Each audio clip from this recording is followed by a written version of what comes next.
বনি ইসরাইলের এক লোক 500 বছর আল্লাহর ইবাদত করেছে। কয় বছর? কোথায় জানেন? সাগরের মাঝখানে এক পাহাড়, ওই পাহাড়ের উপরে বসে 500 বছর টানা আল্লাহর ইবাদত। দিনে আর রাতে একবার করে নিচে নামতেন। সেখানে আল্লাহ তাআলা পাথরের ভেতর থেকে তার জন্য মিঠা পানির ব্যবস্থা করে দিয়েছেন, আর একটা ডালিম গাছের ব্যবস্থা করে দিয়েছেন। সকালে নামলে একটা টসটসে ডালিম, রাতে নামলে টসটসে ডালিম। এগুলো খেয়ে খেয়ে 500 বছর সে আল্লাহর ইবাদত করেছে।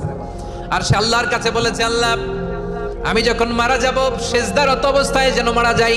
ঠিকই আল্লাহ সেজদারত অবস্থায় সাইয়েদনা আজরাইলকে পাঠিয়ে দিলেন। সেজদারত অবস্থায় লোকটা মারা গেল। 500 বছর ইবাদতের পরে আল্লাহর দরবারে কিয়ামতের কঠিন ময়দানে যখন লোকটা হাজির হয়ে যাবে, আল্লাহ বলবেন আদখিলু আবদি আল জান্নাতা বিরহমাতি, আমার বান্দাকে আমার দয়া আমার ভালোবাসা দিয়ে জান্নাতে ঢুকায়া দাও। 500 বছর ইবাদত করছে তো আমার দয়ায় আমার বান্দারে জান্নাত দাও। এই বান্দা